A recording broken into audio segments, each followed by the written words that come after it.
So, everybody feeling okay? Yes, thank you, Andy. Andy's feeling okay. Everybody else?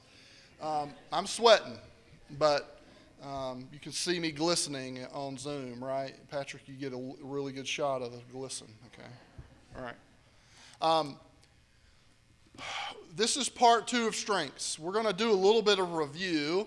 The first thing we're going to do is we're going to think about ourselves at our best.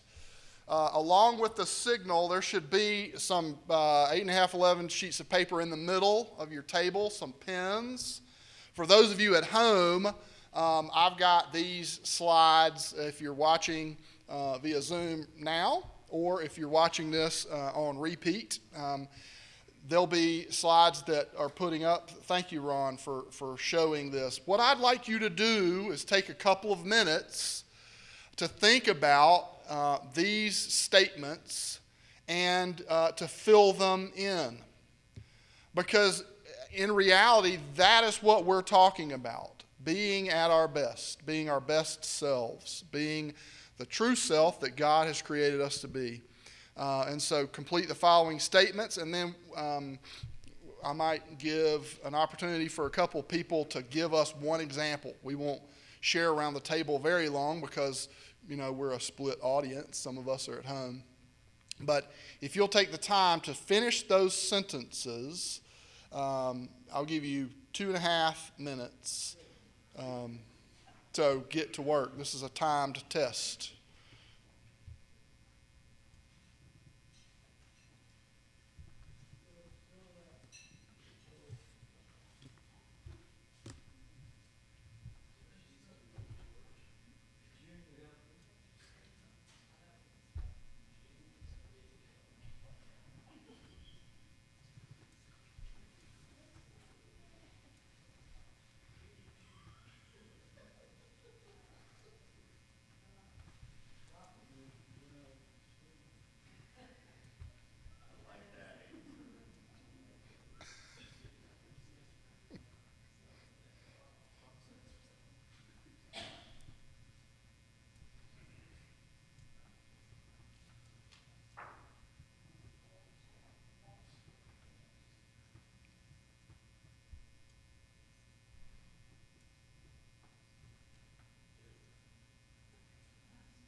Will you click the second at my best slide, Ron, and see? Or is this the second one?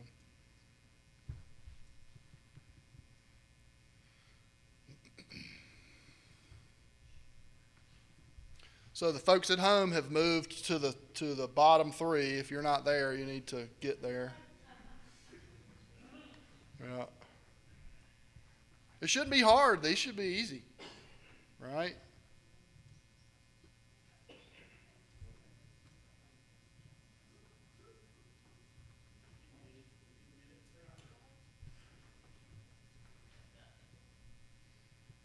George, you got nothing?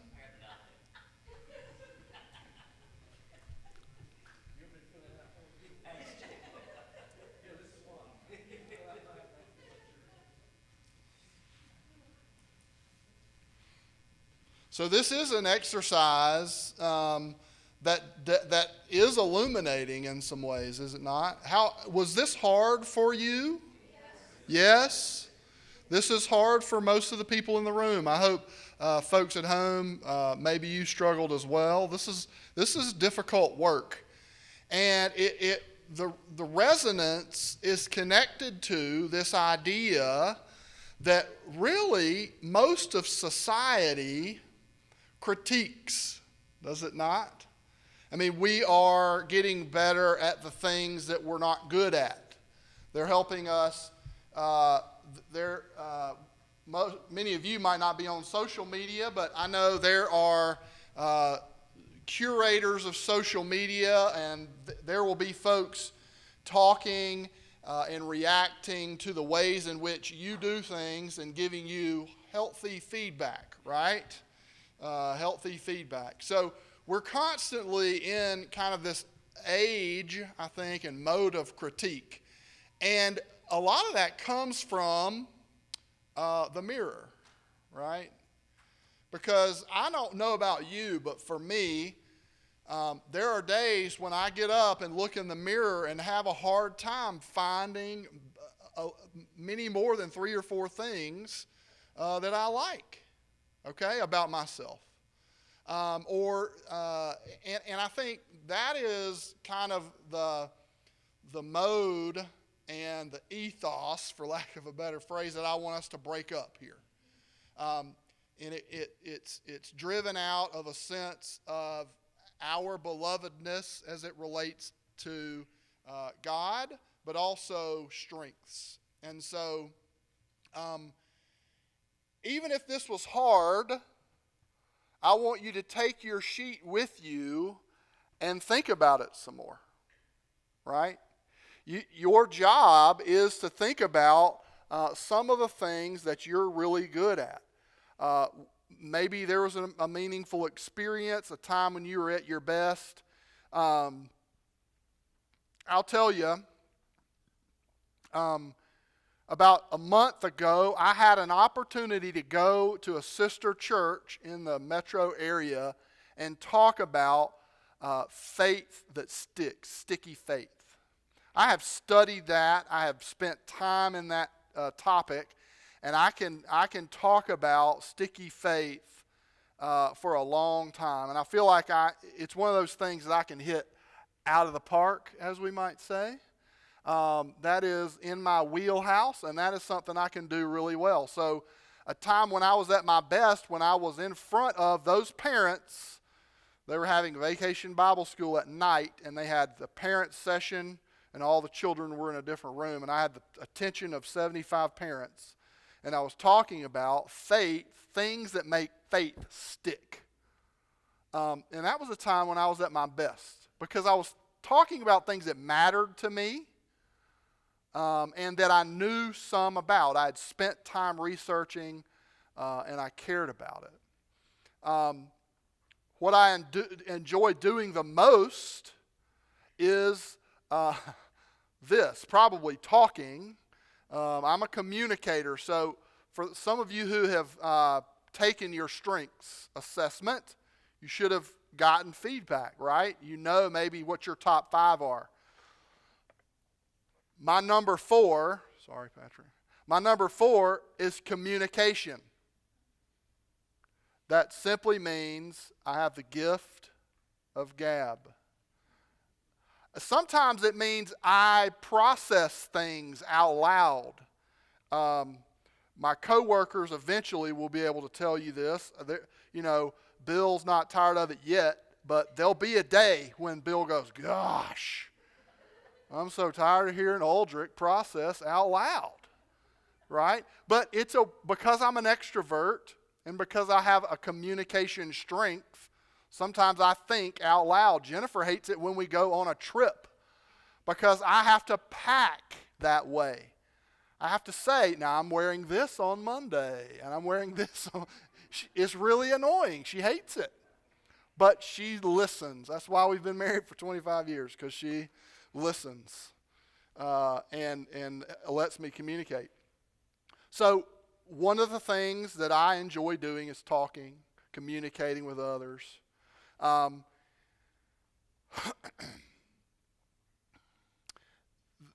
The things I like best about myself are that not much flusters me in the moment. That's adaptability. Now, in high anxiety moments, when things go awry, it can be scary. But usually they don't fluster me. So, a little bit about me.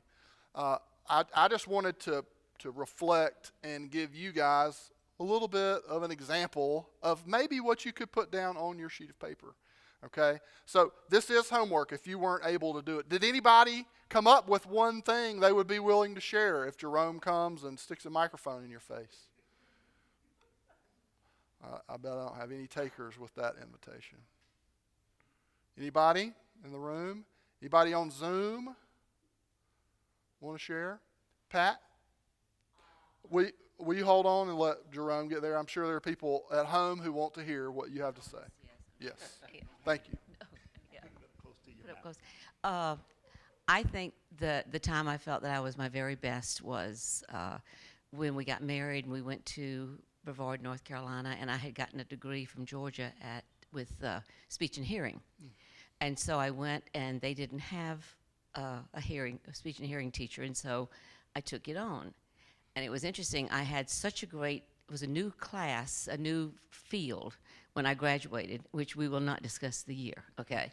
But it was a new field then, and so some of our things the professors hadn't even put into books. They were in just big packets of things, how to do this and how to do that. One of the things was, how do you set up a program from scratch? And I had done my student teaching here in Atlanta, and I'm thinking, where would you go that you have to put up, start a program on your own? And I found out. So I'm always been enthusiastic, and I had a student teacher that was just wonderful. So I sat down with all my stuff, and I laid it all out, and he had actually gave us a big folder on how you do it. And I went right by it, and I would call them. There were only 14 of us that graduated out of that in that major, and I would call them and ask them if I had a problem. I was comfortable. I'd call them. They knew us. They helped me through it, and it actually was wonderful. You just did so many good things, and you saw changes in children's lives, and it was just an incredible experience. I felt I was at my best, and I felt that I was doing really good work. That's excellent. It's funny. The reason I came to this is when I started down all of these, I'm amazed at how many of them this was the thing that was so important. Yeah. It was a long time ago, and I did some a little bit, but it was very, I can easily come up with that one. Some of the rest of them I can't. That's it. That's excellent. That sounds like passion, doesn't it? It sounds like calling. It sounds like strength at work. Thank you. That's excellent. Anybody else? I'm not going to wait you out like a revival preacher, but. Yeah. Yes. Well, John. yeah, I was going to say best time of my life. Actually, I was saying one of the best times of my life, because I hadn't thought about it long enough to be sure if it's the best. But anyway, the GEMA MCV exercise, the technology there, that's the mobile communication vehicle exercise, and all the technology in the vehicles they had with communications interoperability and stuff like that. And actually, my love of technology wonders why I'm in the TV ministry, because I enjoy all the technical stuff and conversations and such. That's awesome, John. Thank you for sharing. Thank you. Anybody else? We're talking about strengths. We're reminding ourselves that we are created in the image of God, and that and that at the end of every day in that creation story, what did God say? It's good. We're on that list. We might have trouble coming up with some of the good things, but it's good, right? So we are going to look at this brief video, and then we're going to review a bit.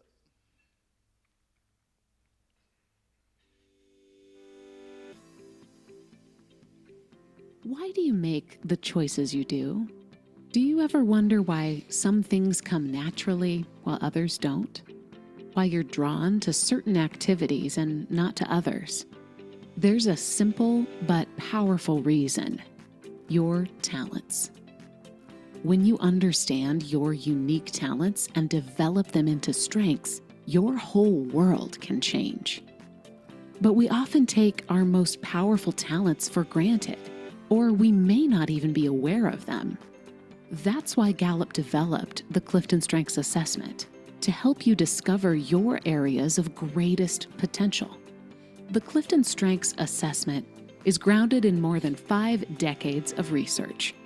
It is an invaluable tool designed to help you identify and apply your talents and strengths for greater performance, happiness, and success.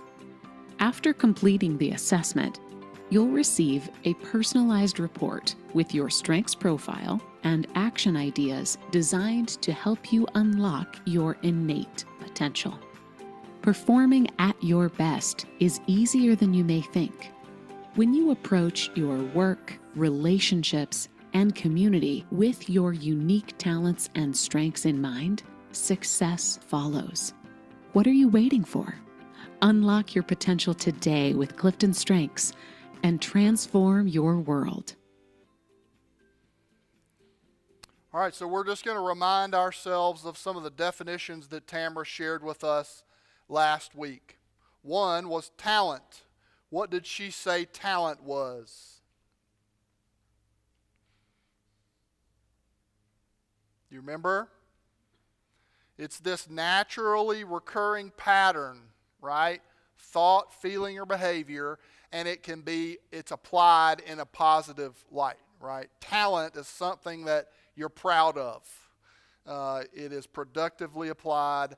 It's a natural recurring pattern that's within you, okay? Examples are, it's hard to extract being competitive. Is it not? Have you ever been around a naturally competitive person? They compete at everything, right? They compete at everything. I had a friend who, this is so terrible, who at a baseball game, they would make wagers on, compete on, when the pitcher was done at the end of an inning. You'll appreciate this, Jim.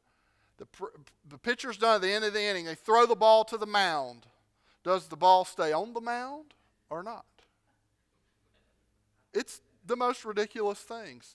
And some of it's passing the time. Being competitive is in you, right? It's talent. Being intuitive enough to pick up on others' emotions, to be able to read the room, right? Some of us have it, some of us don't, okay? That's not something you can learn. If you have the aptitude, you can hone it, but if you've got zero aptitude there, I'm sorry, there's not a school for it. There's not, okay? Thriving under pressure, again, one of those adaptability things. Being able to roll with the punches, thriving under pressure. Making other people laugh. Some folks have a great sense of humor. Some folks cannot tell a joke to save their life, right? And so those are talent examples. And then you've got skills. These are basic abilities, help you move through a task. Some examples of skills are things you can learn, right? Adding and subtracting. That is a skill you can learn. Being able to work in whatever field it is, being able to participate in the ordered structure of getting processes done. Whether it's filing an insurance claim, whether it's turning in paperwork, whether it's a program, whatever it is. These are skills that we can learn. And then knowledge. The things that are inside. Knowledge could tell you how to deal with someone who's upset. Knowledge could tell you how to cope with job stress. Could tell you, help you read a calendar, and might even help you understand the fastest route to a destination. And if you'll remember last week, Tamara talked about this equation, right? She said, talent is naturally occurring, right? And it recurs in a pattern, and it can be productively applied. And when you invest time, so you are using the skills and the knowledge that you have around that talent, it becomes a strength, okay? It becomes a strength. And so what we're talking about in this assessment are strengths. And it's this ability to provide this near consistent, near perfect performance in a given activity. It's this combination of talent, skill, and knowledge. So she also touched on the theology of strength, but I want to think a little bit more about these texts. The story we've already pointed to the story of Genesis, right? This is the 6-day, 7-day image of God creating order out of nothingness, right? And in all of those days, there is a job to be done. And one could argue that, that the order of processes end with day 6, and that is where male and female, men and women are created. And although I took out the procreation stuff, it is our job to fill the earth. At the end of the day, God looked at what was done, and everything was good. Again, we work out of a theology sometimes of scarcity. And I've talked about this difference between abundance or generosity and scarcity. I know I've done it in Sunday school at least once. And I feel like this idea of creation is the perfect 7-day, 6-day, and a day of rest example of a God of abundance, right? It is a God that will spare nothing to create a world in which there is relationship and connection. And we on the 6th day have been given an image similar to our Creator, and at the end of the day, God looked at what was given, at what was created, and said that it was good. Now, obviously, we all struggle with, like the first exercise, we struggle with the good things about ourselves. In fact, you might have grown up in a household that said, be careful, you need to be humble, right? Don't toot your own horn. You need to have some humility. And that's true. We are to be humble.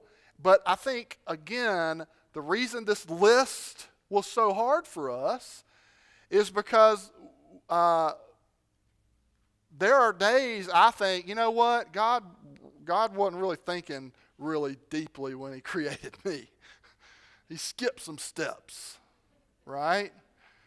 He had some synapses were missing or firing, not firing well. I'm a broken vessel, and we are.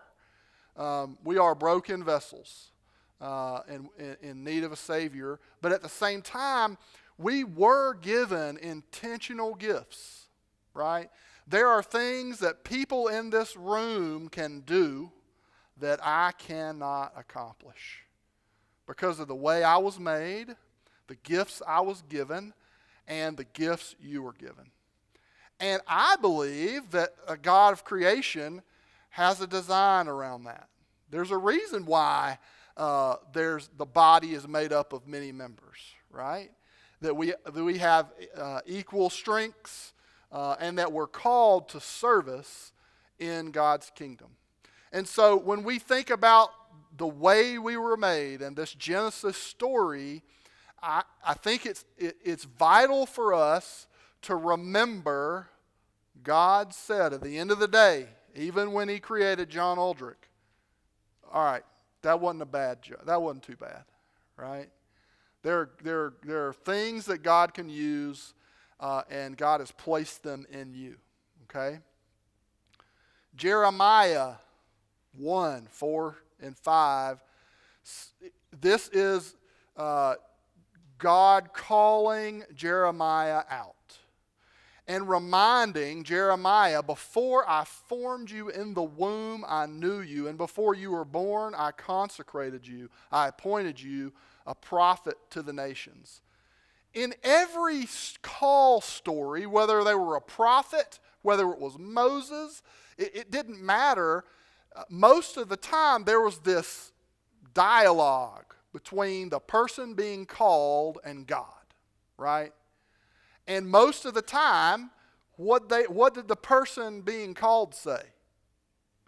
I don't think I've got those gifts, God. So much so that, God's calling brothers to help some folks out just so they'll sign on. Okay? But the promise of Scripture in every one of those stories is, whether they realized it or not, God had given them everything they needed to be successful to what God was calling them to, right?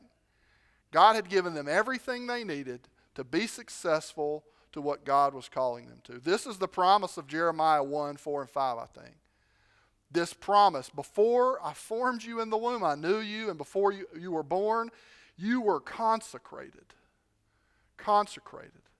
I appointed you a prophet to the nations. God knew what God was doing with Jeremiah, and God knows what God is doing with us. And then finally, the other text that Tamara did point to, and that's this 1 Corinthians 4 through 11. And these are the spiritual gifts, right? These are these manifestations of the Spirit. And what did she say about the difference between strengths and spiritual gifts? Are they the same? They aren't, right? Strengths are this calling that we have, right? Strengths, I feel like strengths are so hardwired in us. It's emotive in some ways. We can smell it coming a mile away, right? It's like driving by a chicken farm. You know what you know because it's evident, right? And I think in some of the spiritual giftings, those are things that we are called toward. We have been given some skills around, but they are different, right? They are a different calling. And so there are different kinds of gifts, but the same Spirit distributes them. There are different kinds of service, but the same Lord. There are different kinds of working, but in all of them and in every one, it is the same God at work. Now, to each one, the manifestation of the Spirit is given to the common, for the common good. To one, there's given through the Spirit a message of wisdom. To another, a message of knowledge by means of the same Spirit. To another, faith by the same Spirit. To another, gifts by the healing of that one Spirit. To another, miraculous powers. Another, prophecy. To another, distinguishing between spirits. To another, speaking in different kinds of tongues. And still to another, interpretation of tongues. All these are the work of the one and the same Spirit, and He distributes them to each one just as He determines. I want to make clear that this, what we're doing, what we're about, is not spiritual strengths. It's not spiritual gifts, okay? But it is at the core of who we are. And when we know these strengths, we are able to better leverage the ways in which God is calling us toward our spiritual strengths in this church. Okay? And the last thing you want to do is put a non-communicator in a spot where spiritual strengths need the communication ability, right? And what we're trying to do is figure out this difference between the talents that we have, turning them into strengths with time and energy, and then leveraging those for the good of the Spirit in this place and the good work of the gospel through this place. So you have had a chance this last week to become assessed, to get an assessment, okay? How many of you were able to get the URL and get an assessment done? It's okay if you didn't. It's okay. Raise your hand like unashamedly. Yes. Okay. I see those hands. All right. So this week, next week, what we're going to do is we're going to begin a little bit of work with our strengths, okay? And so we're going to walk through our strengths list. This is some of the work that the staff did last Wednesday afternoon. And I'm just going to give you a quick example of some of the work we're going to do. There are 34 strengths, just as Tamara spoke about last week. And they speak to different things. I'm going to read you one of mine, and this is what they call a theme insights card. And on it, this one card has phrasing about adaptability, which is my number one strength, okay? And folks who are adaptable, it says people exceptionally talented in the adaptability theme prefer to go with the flow. They tend to be the now people who take things as they come and discover the future one day at a time. Now, people who are low on adaptability, whose adaptability strength might be 34, would call people like me directionless. So here's what's instructive. Doc's number one strength is discipline. His number 32 is adaptability. We learned something about our relationship last Wednesday, right? Neither one of us is bad. Neither one of us is wrong. We simply lead in different ways, right? And because I know that discipline is at the top of Doc's list, I am not going to change things on the fly with him, right? I'm not going to, because I know he will run me out of town. And it will drive him crazy, right? And so for us, but because I'm in the shop, he can say to me, John, with high adaptability, if things are spinning and he has meetings that he cannot adjust, John, take your highly adaptable self and help me deal with those things, right? And so a strength of Second-Ponce's that we've just discovered this last week is that our senior pastor has number one, his number one gift is something that is low on my list, and my number one gift is something that's low on his list. And that makes us a pretty good dynamic team, right, when we're working together. Adaptability, the way these cards each read, and we're going to do some of this work next week with everyone around the table, even those who haven't taken the assessment. I would encourage all of you to take the assessment before next week. If you need help, we're there for you. These statements say, I am a here and now person. John, I am a here and now person. I'm in the moment. I'm usually very present.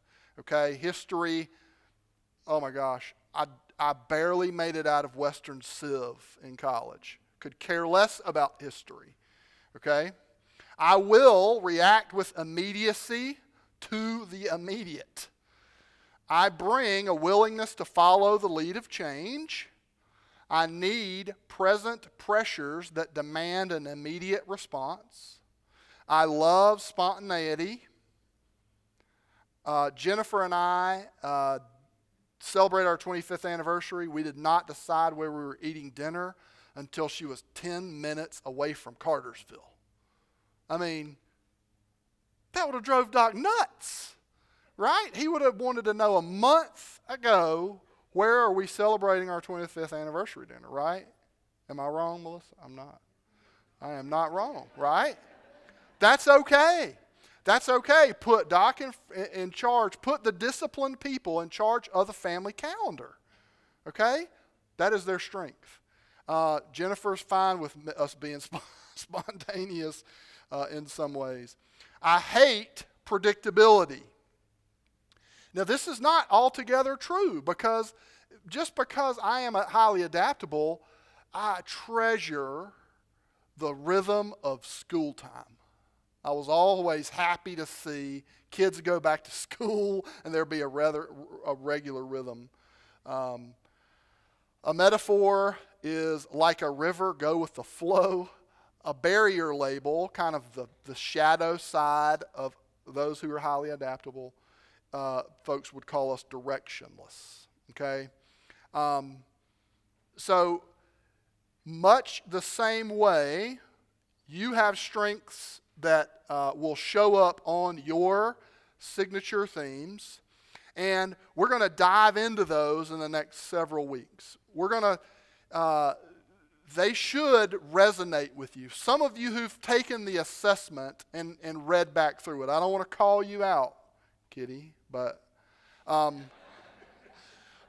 when you have you read through your results? And did they make sense? Did you go, oh my goodness? You were surprised in like, oh no, this is not me way? Or,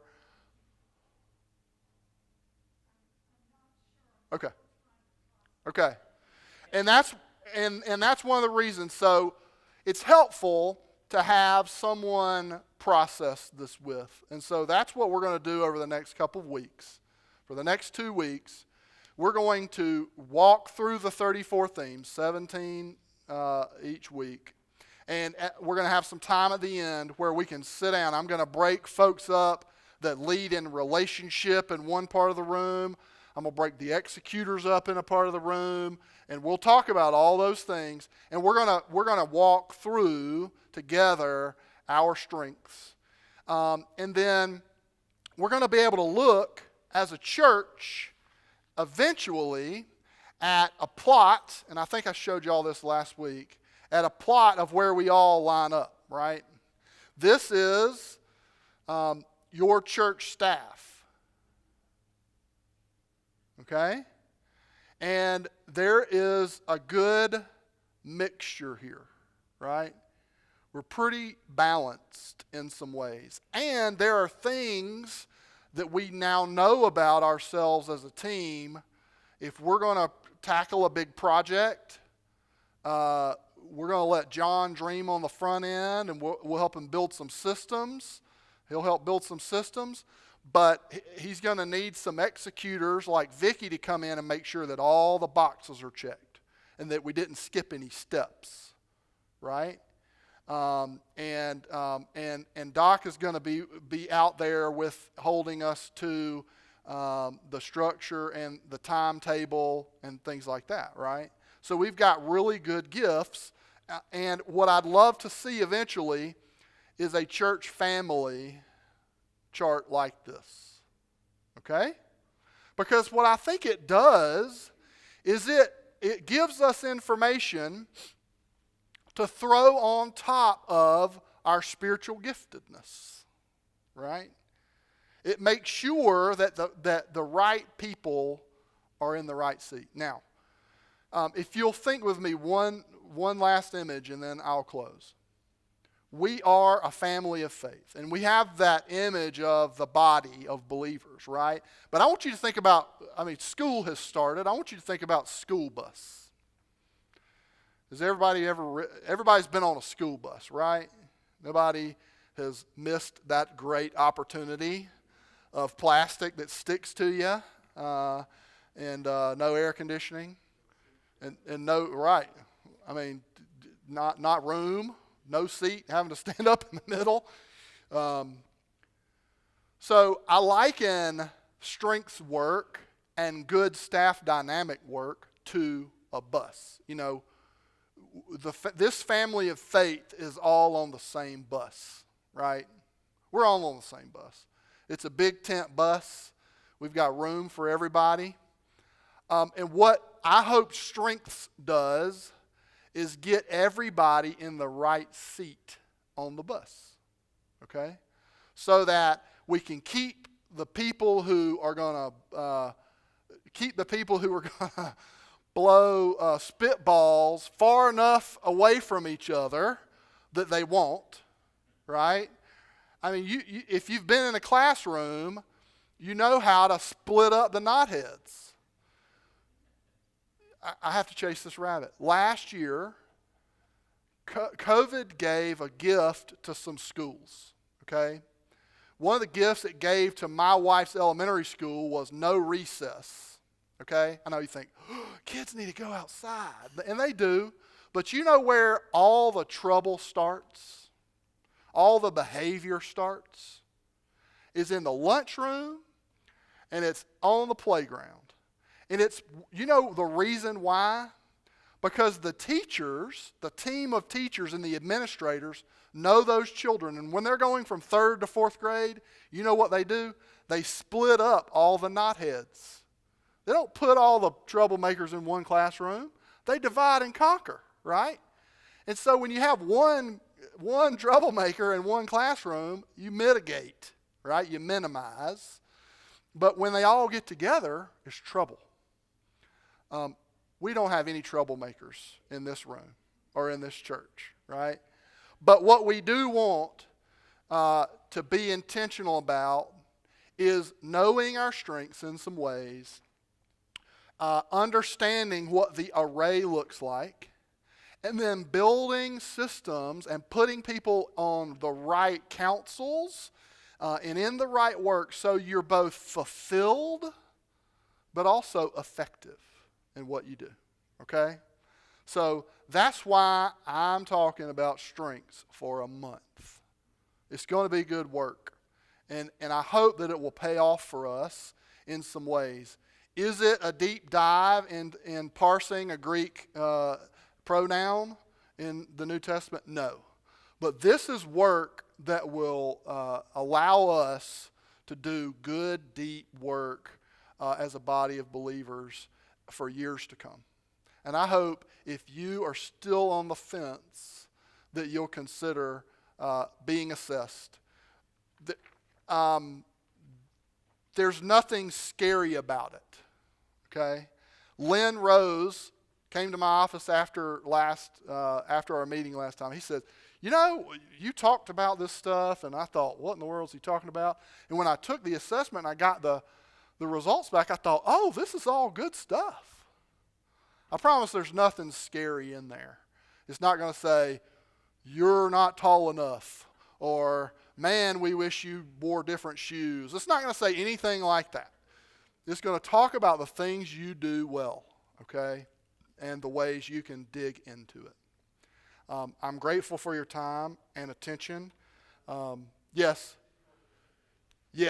So for those of you who have yet to take an assessment, all you have to do is let us know you'd like to. There was a group of you who signed up, several who emailed. Karen Harwell should have sent you an email with a unique code. And when you sign in to strengthsfinder.com, I think, is it strengthsfinder.com? Will you go to the website? Gallup, is it Gallup? What you'll do is, I think if you type in StrengthsFinder, it'll get there. Gallup, yeah, it's in the email. So click the link in the email. You have to create an account. So they're not going to know that John Aldrich's coming until I say, I'm John Aldrich, and my email address is, and my unique password, one that you make up. You have to remember those two things because that's how you log in to print or view your results. Take the assessment, you get your results. Once you get your results, we're going to show you what we want you to do next. And that is share your results with me and with Karen Harwell. That will allow us to do this kind of thing. It will also allow us to print next week. Everybody who has shared their assessment with me, I'm going to have a printed top 5 ready for you on Wednesday night here. If you don't show up, it'll still be here. But I'm going to print your top 5 results, and I'll have it here in hardback so you can hold it and point to it and say, look at me. But you have to share your results with us first. Ron is going to walk us through that. We call it a hamburger. It's at the top left. It's the menu bar. It looks like a hamburger, doesn't it? If you go down to Clifton Strengths, you have to be logged in to do this. You see Clifton Strengths, you got summary, your reports, resources, community. Community is where you want to click. And then see Ron Watts has gotten a gold star because he has shared. You see, users sharing with me is one of the tabs. Go over to the left. So you've got, these are the users that Ron is sharing with, okay? He's automatically sharing with Tamra because Tamra provided us the codes at a discount. And then he has chosen to share with me and with Karen. And then we reciprocated. So I'm not going to ask you to share your results with me and not share my results with you, okay? You'll know my whole 34, I think.